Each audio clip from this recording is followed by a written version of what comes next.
오늘 우리가 함께 읽은 본문은 사도 바울이 로마 총독 베스도와 유대왕 아그리빠 2세 앞에서 자신과 복음을 변호하는 내용의 말씀입니다. 성경 보겠습니다. 사도행전 21장으로 갑니다. 21장 17절 말씀입니다.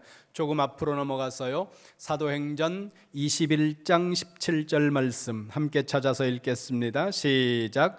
예루살렘에 이르니 형제들이 우리를 기꺼이 영접하거늘. 아멘. 사도 바울은 3번에 걸친 세계 선교 여행을 모두 마치고 예루살렘으로 가기로 마음에 결단했습니다. 그러나 바울 주변에 있던 많은 사람들은 바울이 예루살렘으로 가는 것을 만류했다는 거죠. 왜냐하면 바울이 예루살렘으로 가면 거기서 고난을 당하고 결박을 당할 것이라는 것을 사람들이 예측했고, 성령을 통해서 또 알려주고 있는 사건들을 그들이 알았기 때문에 바울의 예루살렘 행을 막았다는 겁니다. 그러나 주변의 많은 사람들의 만류에도 불구하고 사도 바울은 예루살렘으로 올라갔고, 그리고 예측한 대로 그 예루살렘에서 체포를 당합니다. 21장 30절 보겠습니다. 21장 30절 시작. 온 성이 소동하여 백성이 달려와 모여 바울을 잡아 성전 밖으로 끌고 가니 문들이 곧 닫히더라. 아멘. 왜 사람들은 이런 행동을 했을까? 그 부분에 관해서 29절이 설명하고 있습니다. 사도행전 21장 29절 말씀입니다. 시작. 이는 그들이 전에 에베소 사람 드로비모가 바울과 함께 시내에 있음을 보고 바울이 그를 성전에 데리고 들어간 줄로 생각함이더라. 아멘. 튀르키예 지역인 에베소라고 하는 동네에서 드로비모라는 사람이 왔는데, 이 사람과 함께 사도 바울이 시내를 다녔다는 겁니다. 에베소는 이방 지역입니다. 튀르키예 지역이니까요. 그러니까 사람들이 그 모습을 보고 바울이 이 이방인을 성전에 데리고 들어갔다고 주장하면서 사도 바울을 잡아서 성전 밖으로 짐승처럼 끌어내버렸다는 겁니다. 거기 30절 맨 마지막을 보세요. 나가니 문들이 곧 닫히더라. 사람들이 사도 바울을 성전 바깥으로 끌고 나가는 순간 성전의 문이 닫혔다는 겁니다. 무슨 의미냐 하면, 당시 문화에서는 어떤 사람들이 성전 안으로 도피해 들어갔을 때 그 안에서 일시적인 보호를 받을 수 있었다는 겁니다. 고대 이스라엘 문화 속에서는 도피성이라는 제도가 있었습니다. 이 도피성은 부지 중에 실수로 살인한 사람들이, 피해자들이 다가와서 극렬하게 보복하는 것으로부터 그들을 지켜주기 위해서 일시적으로 도피할 수 있는 장소로 도피성이 있었는데, 물론 예루살렘 성전은 도피성이 아니었다는 겁니다. 그럼에도 불구하고 유대 문화 속에서 성전 안으로 도피한 사람들은 일정 시간 동안 그들이 보호받을 수 있는 사례들이 있었다는 거죠. 그런데 바울이 끌려나가자마자 누군가가 재빠르게 성전문을 닫았다는 겁니다.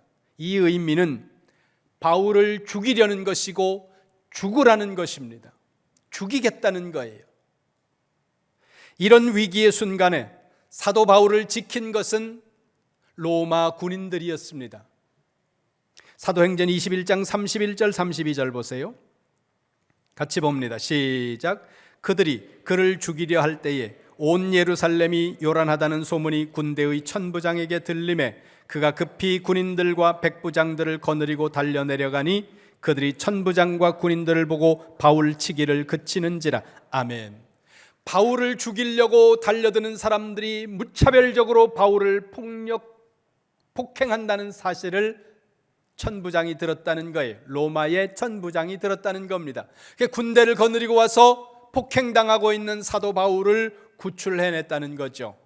이 상황을 이렇게 좀 이해하셔도 됩니다. 일본 식민지 통치 아래 우리 민족이 오랫동안 고통을 겪었는데, 그 상황 속에서 어떤 한국 사람이 한국 동포들에 의해서 무차별적으로 폭행을 당하고 있을 때 일본 군인들이 와서 폭행당하고 있는 한국 사람들을 지켜줬다는 거예요. 이런 뉘앙스라는 겁니다. 여러분, 내 동포가 나를 지켜주는 것이 아니라 내 동포가 나를 죽이려고 하고 있는 그 순간에 이방 군인들, 우리나라를 식민지로 삼고 있는 그 이방의 군인들이 와서 지켜주고 있다는 거예요. 바울 개인적인 입장에서 봤을 때는 매우 슬픈 일이지요. 그런데 사도행전 21장 33절에 보니까 바울을 구하기 위해 내려와서 바울을 구해낸 천부장이 바울을 잡아서 쇠사슬로 묶어버렸다는 겁니다. 바울은 지금 피해자예요. 어찌 보면 이 유대인들의 무리가 가해자이고 바울은 일방적으로 피해를 당하고 있는데도 불구하고 바울을 그 위기 가운데서 구원한 천부장이 바울을 결박해버렸다는 겁니다. 이 천부장의 이름은 클라우디오 루시아라는 사람이었습니다. 23장 26절 보세요. 사도행전 23장 26절 같이 봅니다. 시작.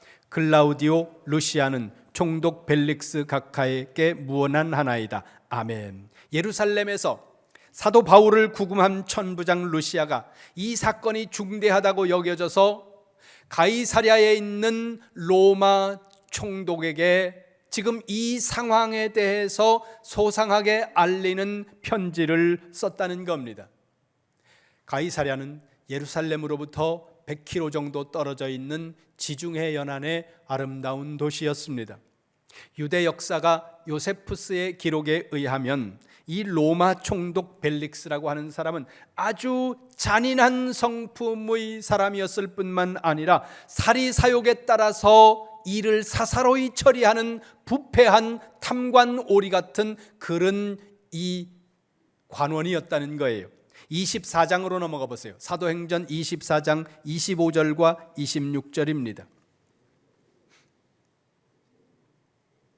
사도행전 24장 25절 26절 말씀 시작. 바울이 의와 절제와 장차 오는 심판을 강론하니 벨릭스가 두려워하여 대답하되 지금은 가라. 내가 틈이 있으면 너를 부르리라 하고 동시에 또 바울에게서 돈을 받을까 바라는 고로 더 자주 불러 같이 이야기하더라. 아멘. 로마 총독 벨릭스가 구금되어 있는 사도 바울을 불러서 말씀을 들었다는 겁니다. 불려간 사도 바울이 거기 보세요. 25절 보세요. 의와 절제와 장차 오게 될 종말의 심판에 관해서 말씀을 전했다는 겁니다. 그러니까 벨릭스가 두려워하면서 오늘은 그만 가라 그렇게 얘기하다가도 또 시간만 나면 사도 바울을 다시 오라고 해서 말씀을 들었는데 이 말씀을 듣기 위해서 벨릭스가 바울을 부른 것은 하나님의 말씀을 듣고 은혜를 받으려고 하는 목적이 아니라 그 뒤쪽에 보세요. 바울에게서 돈을 받을까 기대하는 마음으로 바울을 불러서 자꾸 이야기를 들었다는 거죠. 27절 보세요. 그렇게 시간이 2년이 흘러갔다는 겁니다. 그러다가 로마 총독이 교체되었습니다. 사도행전 25장 13절입니다. 사도행전 25장 13절 함께 봅니다. 시작. 수일 후에 아그리빠 왕과 버니게가 베스도에게 문안하러 가이사랴에 와서 아멘. 새로운 총독이 오자 유대를 다스리고 있던 아그리빠 왕이 새로 로마에서 부임한 총독에게 인사를 할 겸 문안을 할 겸 가이사랴를 방문했다는 거죠. 이제 여기서 아그리빠 왕이라는 이 사람에게 주목하시기 바랍니다. 13절 다시 보세요. 아그리빠 왕이 버니게라는 사람과 총독을 찾아왔다는 겁니다.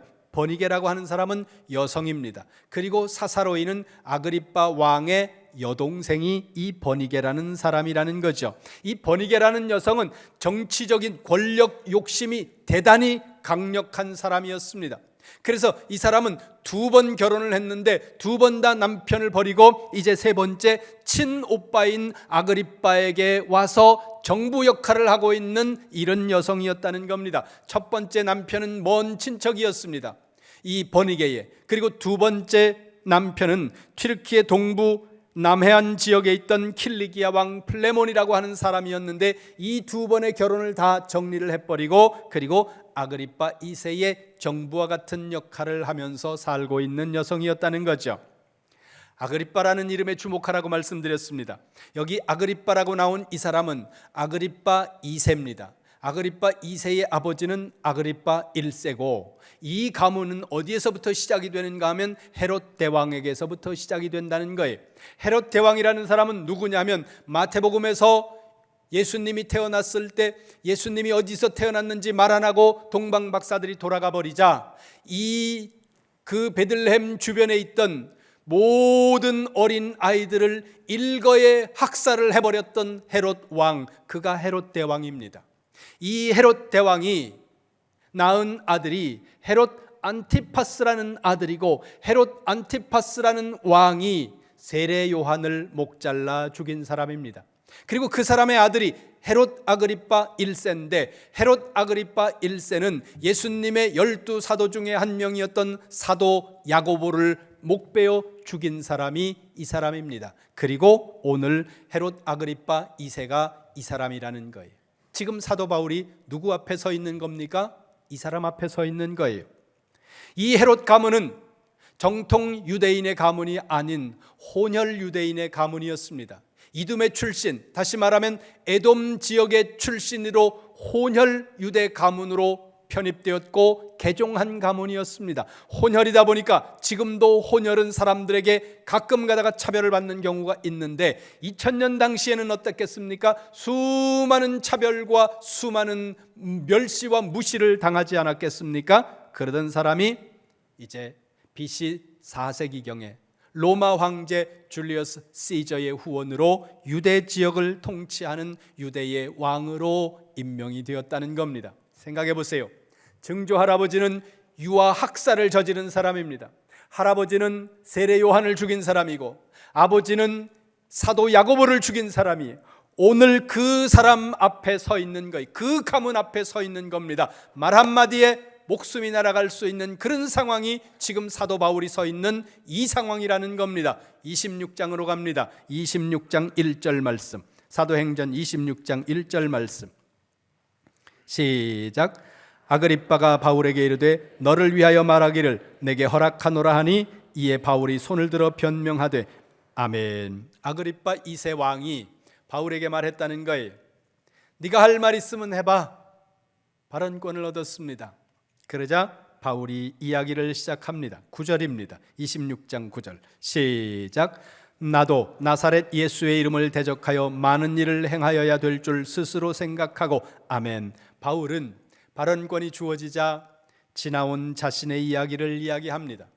지난날 나는 예수 그리스도를 적대적으로 행하는 것이 하나님이 기뻐하시고 좋아하는 일인 줄로 그렇게 생각을 했다. 그래서 대제사장들에게 예수 믿는 사람들을 잡아 족칠 수 있는, 구금할 수 있는, 죽일 수 있는 권한을 받아가지고 많은 성도들을 옥에다 갖다 가두고, 그리고 예수 믿는 사람들을 죽일 때 내가 그 예수 믿는 사람들이 죽어 마땅하다고 찬성에 투표했을 뿐만 아니라 그 사람들을 죽이는 그 자리에서 내가 이것은 죄가 되지 않는다 그러면서 증인 섰던 사람, 그 사람이 나다. 그렇게 자신의 이야기를 시작한 사도 바울은 예수 그리스도의 복음에 대한 변론과 함께 이 복음을 너희들도 믿어야 된다고 말하면서 복음에 대한 변증과 전도로 자기의 이야기를 풀어나가기 시작했습니다. 그때 이 바울의 말을 듣고 있던 아그리빠 2세 왕이 소리를 쳤다는 거예요. 거기 보세요. 24절, 사도행전 26장 24절 같이 봅니다. 시작. 바울이 이같이 변명하매 베스도가 크게 소리내어 이르되 바울아 내가 미쳤도다. 내 많은 학문이 너를 미치게 한다 하니 아멘. 왕이 소리쳤다는 거예요. 왕의 자리에 앉아있다가 바울아 너 미쳤어. 너 미친 거 알아? 너 공부 많이 한다 그러더니 너무 공부를 많이 했나 봐. 그래서 미쳤나 봐. 이러면서 바울에게 소리를 질렀다는 거죠. 여러분, 이 지점에서 한번 멈추어 서서 여러분들이 깊이 생각해 보시기 바랍니다. 신앙생활 적당히 해야 돼. 신앙생활 너무 깊이 빠지면 안 돼. 교회에 미치면 안 돼. 그러다 큰일 난다. 집안 망해. 이런 이야기를 하는 사람들이 있다는 거죠. 저도 어린 시절에 우리 동네에는 교회가 없었기 때문에 교회를 가는 사람들이 드물었는데, 자녀들이 자라나면서 도회지로 공부를 하기 위해 나갔다가 어느 집의 자녀가 도시로 나가서 공부하다가 예수를 믿고 교회 갔는데, 교회 갔다가 그 집 자녀가 미쳤대더라, 이런 소문이 우리 동네에 돌기도 했고, 어떤 집은 교회 다니다가 집안 망했다더라, 이런 이야기들을 어른들이 하는 걸 심심치 않게 들었다는 겁니다. 얼마 전에도 우리 교회에 새로 나오신 분들을 제가 신방을 하는데, 새가족 신방을 하다가 어느 가정에 갔는데 그분이 이렇게 이야기를 해요. 남편이 믿지 않습니다. 남편이 교회를 다니는 건 다 동의한다는 거예요. 교회 다녀, 괜찮아, 가. 그런데 너무 빠지지는 마, 너무 열심히 하지는 마, 이렇게 얘기한다는 겁니다. 그렇게 말씀하는 그분들의 이야기를 충분히 공감하고 그분들의 심리를 이해할 수 있습니다. 그런데요, 여러분, 이렇게 말하는 사람들이 누굽니까? 일단 예수 안 믿는 사람들이 그렇게 말하고, 교회를 다니는 사람들 가운데서도 그렇게 말하는 사람들이 간혹 있는데, 그들은 확고한 믿음에 서 있지 않은 사람들이 대부분이라는 겁니다. 이분들이 대단히 상식적이고 대단히 합리적인 사고를 하는 것 같다는 거예요. 물론 그런 측면들도 있습니다. 그러나 그분들이 가지고 있는 기준이라는 것이 뭡니까? 그분들이 가지고 있는 기준이라는 것이 믿음 안에 있는 기준이 아니고 성경적인 기준이 아니고, 그분들이 가지고 있는 기준이라는 것은 세상적인 기준이라는 거예요. 여러분, 여기서 한 번 더 생각해 보시기 바랍니다. 이렇게 질문을 해보세요. 인생을 살면서, 많은 사람들이 인생을 살면서 우리가 무엇인가 미치지 않고 제대로 살아갈 수 있을까? 다시 한번 생각해 보시기 바랍니다. 아그리빠 왕이 오늘 사도 바울에게 미쳤다고 말하는 이 단어를 조금 순화해서 다른 단어로 바꾼다면, 너는 거기에 너무 깊이 빠져 있어, 이런 의미라는 거예요. 그런데 한번 생각해 보세요. 빠져 있다는 단어를 좀 긍정적인 측면에서 우리가 접근해 본다면, 누구든 어떤 것이든 어떤 사람이든 무엇인가 깊이 빠지지 않는 사람이, 깊이 몰입하지 않는 사람이 그 분야에서 성공하는 경우는 거의 없다는 거예요. 그것이 무엇이 되었든, 무엇인가 깊이 빠지는 사람, 무엇인가 정말 미친 듯이 살아가는 사람, 그런 사람들이 인생에 성공한다는 겁니다. 피겨스케이팅으로 세계 정상에 올랐던 김연아라는 선수를 우리가 잘 알고 있습니다. 기록에 의하면 이 김연아 선수는 매일 8시간을 스케이트를 탔다는 거예요. 그런가 하면 골프의 여제라고 합니까? 박셀이라고 하는 세계적인 골프 선수 있지 않습니까? 이분이 현역 시절에도 대회가 없는 날이면 매일 10시간을 골프를 쳤다는 거예요. 그런데 골프는 굉장한 멘탈이 필요로 요구되는 그런 스포츠라는 거예요. 멘탈이 흔들려 버리면 한순간에 무너진다는 거죠. 그러니까 이 강력한 담력을 가지기 위해서 박세리 선수는 공동묘지에 가서 골프 연습을 했다 그래요. 깊은 밤중에. 여러분, 미친 거예요. 미쳐야 그 부분에서 성공할 수 있다는 겁니다. 미친 듯이 살아가야 인생에서 승리할 수 있다고 사람들이 알고 있다는 겁니다. 다시 말씀드립니다. 어떤 분야든 무슨 일이든 인생에 미친 듯이 몰입해서 살아가지 않는 사람이 인생을 행복하게 살고 승리하고 성공하는 사람들은 잘 없다는 겁니다. 대충 신용만 하고 하는 척하고 적당히 하고 그러는 사람들은 성공할 수 없다는 거예요. 여러분, 사업을 한다면 그 사업에 미쳐야 됩니다. 사업을 하는 그 일에 정신을 온전히 쏟아서 정신 나간 것처럼 다른 일들을 잊어버릴 만큼 미친 듯이 사업에 몰입해야 하고, 학생들이 공부할 때는 공부에 미쳐야 된다는 거예요. 그러지 않은 학생이 좋은 성적을 얻는 것을 기대하는 것은 이것은 심각한 무리라는 거예요. 모순이라는 겁니다. 1853년 3월 30일 네덜란드 브라반트주 주데르트라고 하는 지역에서 빈센트 반 고흐라는 화가가 태어났습니다. 이분이 37살이라고 하는 아주 짧은 인생을 열정적으로 살다가 세상을 떠난 화가인데, 이분을 많은 사람들은 포스트 인상주의의 대표 화가로 부릅니다. 이분은 27살에 그림을 처음 시작했다는 거예요.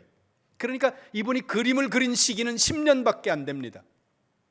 근데 이 10년 동안 이분이 남긴 그림이 900점에 이른다는 거예요. 어마어마한 거죠. 기록에 의하면 이분은 정신적인 불안과 우울증으로 인해서 생레미 정신병원에 스스로 찾아가서 입원을 했다는 거예요. 자기 발로 정신병원에 1800년대에 입원을 했다는 거예요. 이때 당시에 정신병원에 가서 입원한다는 것이 어떤 의미였겠습니까? 상상이 가십니까? 그런데 자기 발로 그 병원에 입원을 해 있는 그 와중에도 이 사람은 그림을 그리는 일을 멈추지 않았다는 거예요. 이 정신병원 안에서 그린 그림 중에 하나가 별이 빛나는 밤에라는 작품입니다. 여러분들이 혹시 아시는지 모르겠는데 이 별이 빛나는 밤에라는 고흐의 그림이 지금 가격이 얼마나 가는지 사람들이 모릅니다. 팔리지를 않기 때문에. 그런데 일단의 전문가들이 만약에 이 그림이 경매시장에 나온다면 이 그림 한 점의 가격은 1조 3천억 원 정도 될 거라고 말합니다. 어떤 후대의 후배 작가가 이 고흐에 대해서 이렇게 평합니다. 그의 삶은 고통과 열정이었다. 37년을 살다 갔지만 열정으로 살아간 그의 37년, 그림을 그리는 시간은 10년밖에 안 됐습니다. 그 10년 동안 미친 듯이 그림을 그린 그의 인생이 지금 이런 결과를 낳았다는 거예요. 여러분, 열정이 없는 인생이 행복하고 열정이 없는 인생이 성공하는 예는 잘 없습니다. 여러분, 객관적인 어떤 행복이라는 실체가 있는 것이라고 생각하면 그건 여러분의 착각이라는 거예요. 행복은 어떤 객관적인 실체가 있는 것이 아니라, 행복은, 성공이라고 하는 것은 여러분 인생을 미친 듯이 살아가는 그 열정과 그 과정 속에서 여러분들에게 주어지는 것, 그게 행복이고 성공이라는 겁니다. 그렇다면 노름에 미치고 게임에 미치고 마약에 미치고 섹스에 미치고 환락에 미쳐서 정신없이 살아가는 이 시대의 수많은 사람들보다 예수님에게 미치고 예수님의 복음을 전하기 위해서 미친 듯이 살아가는 이 바울의 삶이야말로 정말로 하나님이 보시기에 옳은 삶 아니겠습니까? 어차피 미쳐서 살아가야 되는 거예요. 맨정신으로 살아가는 삶은 행복할 수가 없습니다. 그러니까 여러분, 무엇인가 열정적으로 여러분 자신을 몰입시키되, 여러분이 무엇인가 몰입하고 있는 그 대상이 무엇이냐에 따라서 여러분의 인생의 내용과 질이 결정된다는 거죠. 그래서 자신을 향해서 미쳤다고 외치고 있는 아그리빠 왕을 향해 사도 바울은 이렇게 답변합니다. 26장 25절 보세요. 사도행전 26장 25절 같이 봅니다. 시작.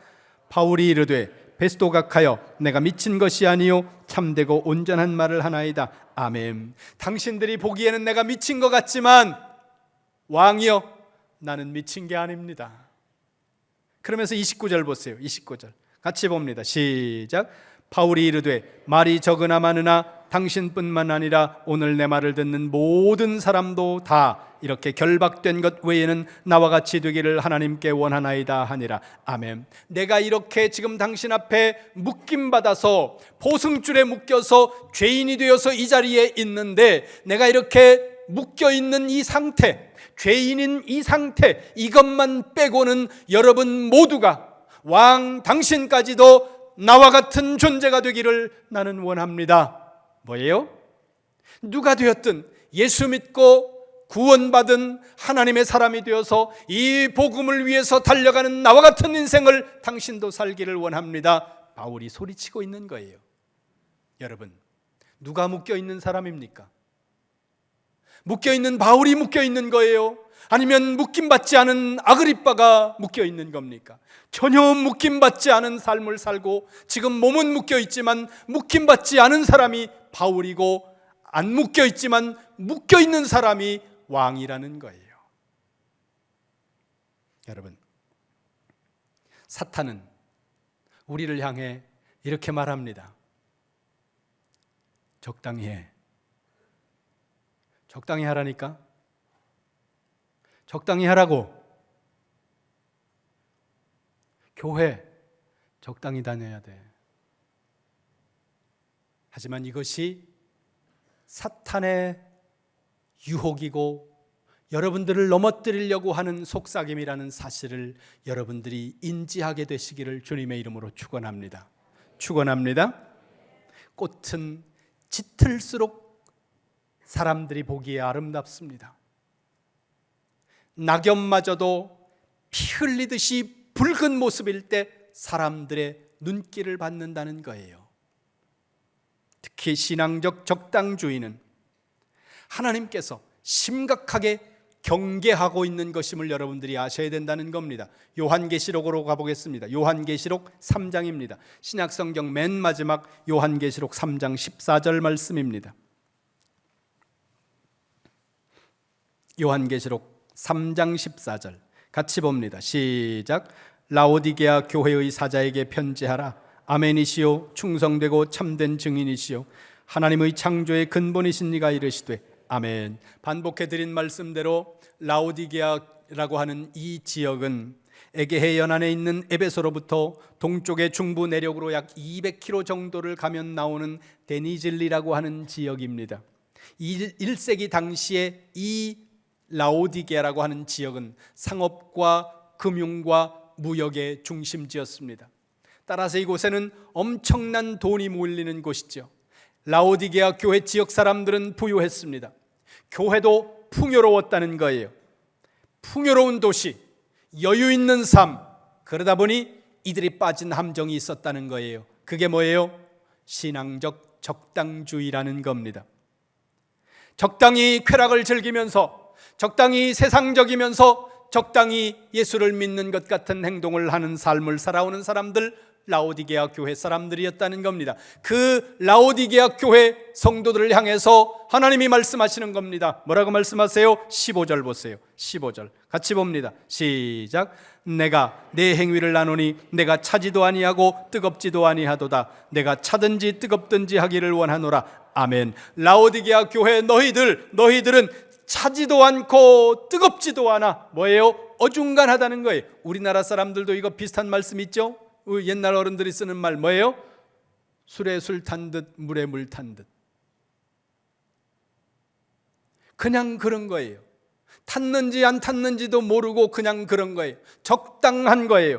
그런 그들을 향해, 뜨겁지도 차갑지도 않은 그들을 향해 하나님이 경고하신다는 겁니다. 16절 보세요. 16절 같이 봅니다. 시작. 내가 이같이 미지근하여 뜨겁지도 아니하고 차지도 아니하니 내 입에서 너를 토하여 버리리라. 아멘. 특별히 문장을 분석할 필요도 없이, 이 문장을 깊이 주해할 필요도 없이 여러분들이 이 말씀을 그냥 읽으면서 여러분 마음속에 느낌이 확 오지 않습니까? 그 느낌이 맞아요. 적당히 하면 안 된다는 거예요. 신앙생활 적당히 하는 것은 경계해야 된다고 말씀하고 있다는 겁니다. 여러분들이 신앙적 열심에 빠지고 여러분들이 신앙적 열정을 가지고 교회에 헌신하고 하나님의 말씀을 붙들고 열정적으로 살아가면 어떤 사람들은 생각한다는 거예요. 뭐라고요? 내가 신앙적 열심을 내면 하나님이 내가 가지고 있는 것을 다 하나님 앞에 내어놓으라고 말할지도 몰라. 그렇게 생각하는 분들이 여러분 가운데 있다면 여러분은 하나님을 모르는 분입니다. 하나님은 여러분의 어떤 것들을 빼앗기 위해 여러분들로 하여금 열심을 내라고 말씀하는 분이 아니라는 거예요. 동시에 여러분들이 교회에 열심을 내도록 만들고 하나님 앞에 열심을 내도록 만들므로 말미암아 여러분들이 교회에 더 많이 헌금을 내게 만들려고 생각한다고 여러분이 저를 그렇게 생각한다면 여러분은 나를 모르는 사람이에요.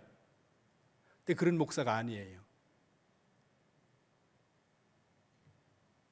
하나님께서 여러분들을 향해 열심을 내라고 하는 이유는 여러분들이 하나님 안에 있는 모든 좋은 것, 그 모든 좋은 것이 위로부터 하나님께로 온다고 하는 사실을 알고 하나님 안에 있는 그 모든 좋은 것들을 여러분들이 누리기를 원하고 여러분들이 행복하기를 원하기 때문에 하나님은 여러분들을 향해 말씀한다는 거예요. 차지도 않고 뜨겁지도 않고 적당하면 안 돼. 적당하면 안 돼.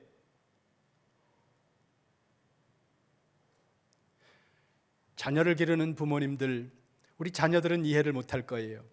나중에 엄마 돼보고 아빠가 되면 그때 가서 이해할 텐데, 자녀를 기르는 부모님들이 자녀들이 공부를 부모가 생각하는 것만큼 안 할 때 이렇게 얘기합니다. 엄마조차 그래? 엄마조차고 너 공부하라 그러냐고. 너 공부해가지고 엄마조차 그래? 자녀들은 이 말을 이해하지 못해요. 물론 개 중에 엄마 중에 이상한 엄마가 있을 수는 있어요. 얘를 공부시켜서 내가 나중에 뽕을 뽑아야 되지 않을까? 이렇게 생각하는 엄마가 간혹 드물게 있을 수는 있겠지만 그 말을 하는 엄마는 진심이에요. 너 공부하는 거 엄마 좋자고 하는 거 아니야. 너 인생 잘 되라고, 험한 세상에서 다른 사람들한테 치지 말고 다른 사람보다 더 멋있는 인생 살고 네 의지를 가지고 네가 인생을 잘 살아나가라고, 엄마 없는 세상에서도 아빠 없는 세상에서도 너희가 살아나갈 세상 속에서 누구보다도 당당하게 멋있게 너희들 인생 살아가라고 아빠가 엄마가 너희들 공부하라는 거야. 먹을 거 안 먹고 입을 거 안 먹고, 물론 입을 거 입고 먹을 거 먹는 엄마도 있어요. 그러나 대부분의 부모님들은 절약한다는 거죠. 자기 호주머니를 졸라매면서 먹고 싶은 거 안 먹으면서 자녀들을 위해서 올인을 합니다. 그러면서 엄마가 말 안 듣니까 맨날 얘기하는 거죠. 야, 엄마조차 그래? 뭐예요? 여러분을 위해서 그러는 거예요.